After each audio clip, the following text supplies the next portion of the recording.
So welcome back guys to another video, and today I'm going to be talking about the good and bad gaming rentals that I've had. Some experiences I've had growing up. I think a lot of you folks that are watching right now, we really cut our teeth into renting video games because let's face it, we couldn't afford a lot of the games back then. There's still games today that I can't afford, and you know, renting games were essential to finding out what kind of gamer I am, and a lot of the genres that I'm into to this day I can thank, you know, the folks at Blockbuster for.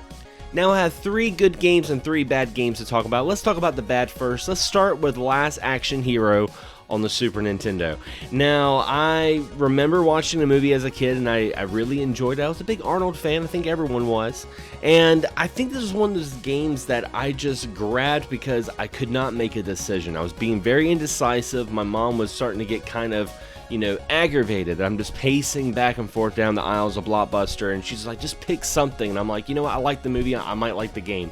I could not be so wrong. This game, while it's not like the worst game I've ever played, it's not good. It's like your standard beat 'em up sort of game. I mean, the character you're playing as is supposed to be Arnold, but I don't think they got the likeness. It is just some random guy in a brown jacket, and it's almost like the characters that you're fighting, you have to get them to come to you.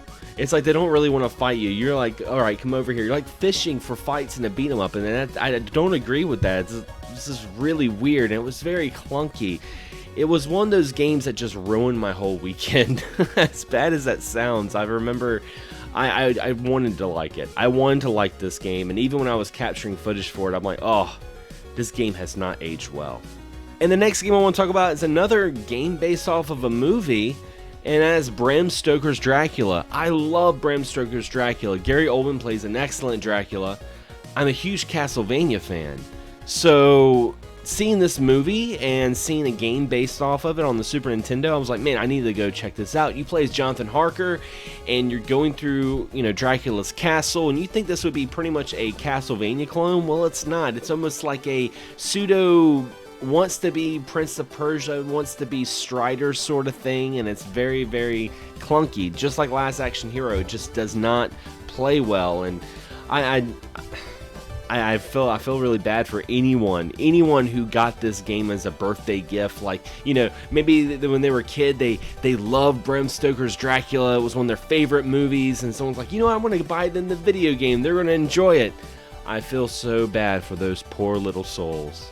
And of course, I wanted to save the bad for last, or the best for last. The best bad. Because this is a pretty good story.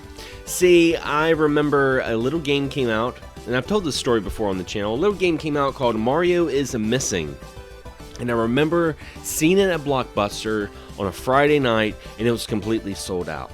And I was like, oh my gosh, is this a new Mario game I never knew about? I mean, it looked like a sequel to Super Mario World. I mean, who wouldn't want to play as Luigi, and you're trying to save your brother, and you're going through the world of Super Mario? I mean, who does not want to play that? I wanted to play this game so bad, but every weekend, every Friday, I went to Blockbusters, and it was completely sold out, so I had a very elaborate plan. And that plan was to play hooky. I remember I act like I was sick. I was telling my mom I didn't feel well and I wanted to stay home from school, and I talked her into taking me to Blockbuster because I knew if I went during the day, if I went before the weekend, I had a chance to rent this game. And I did. And the irony is, Mario is Missing is an educational game. I skipped school to play a Mario game, but ended up getting a lesson in geography, and not a very good game at that. It's really, really bad. It feels like one of those budget old computer games. The music's just looping different versions of Super Mario World. You're running across the street, you're stepping on Koopas, and most importantly, you're just doing geography and like little trivia questions. I was so upset. So whenever I think of renting video games, I cannot help but think of Mario is Missing. Now, I will say there is a ROM hack out that's actually pretty good. It's called Mario is Missing Done Right, and I've covered it before on the channel. It's a lot of fun. It's what the game I wanted it to be that I played hooky for.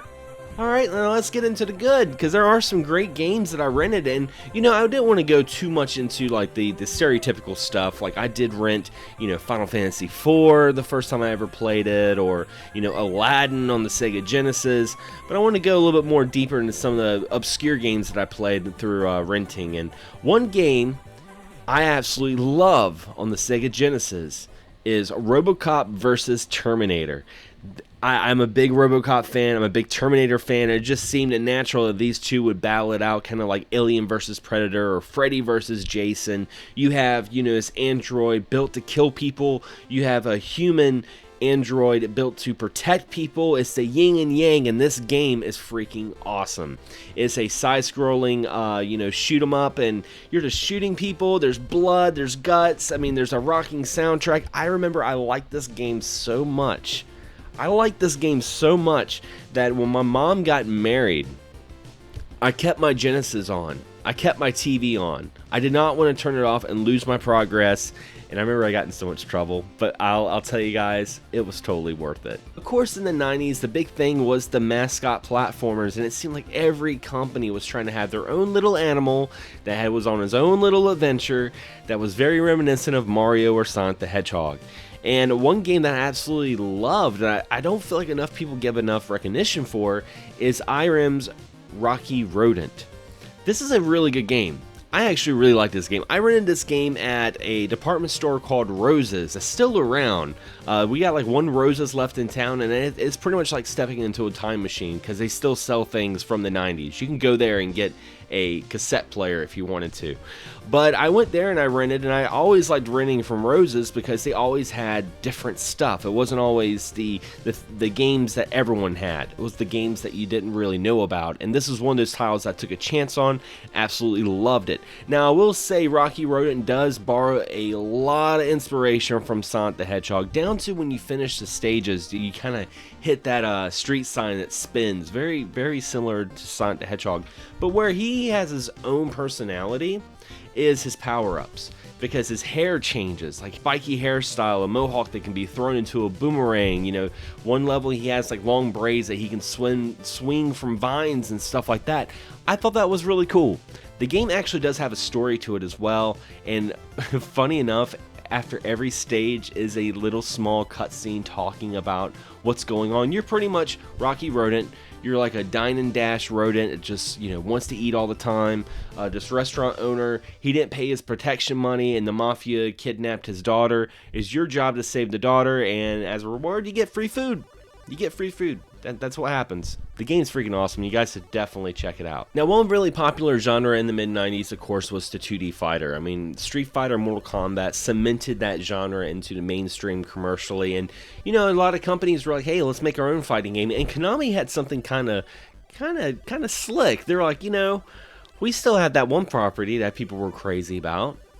Teenage Mutant Ninja Turtles. Let's make a fighting game off the TMNT franchise. So we got Teenage Mutant Ninja Turtles Tournament Fighters on all platforms, and every game was a little different, but I'm going to be talking about the one on the Super Nintendo. That's the one I played, and that's the one I absolutely loved. This is like my summer of, what, 93, 94? I remember I ran into so many times and I was playing it, and, you know, even then I was kind of getting out of the Turtles. I still liked TMNT, but I wasn't into it as much. I was getting more into like the Power Rangers and you know, just other things. But I loved fighting games, and I loved the Turtles, and I was just like, well, how could this be wrong? And it's not. It's so good. It's got a story mode to it. You can play as more than just Turtles. You can even play as a Shredder and like Chrome Dome, and it was a lot of fun, and the animation still holds up. I mean, this is one of those games that I was capturing footage for, and I couldn't put it down. I was a little rusty with it, but I couldn't put it down, and I was like, man, this is such a good game. But anyway, guys, those are some of my experiences, rather it be good or bad, with gaming rentals, and I would love to hear some of your experiences. Leave me a comment below. Tell me some games that you absolutely enjoyed or absolutely hated growing up and renting. I'd love to hear from you guys, and if you enjoyed this video, don't forget to subscribe, but also hit that bell for notifications so you're notified on all future videos that come out on this channel. As always, guys, thanks for watching, thanks for subscribing, and as always, happy gaming.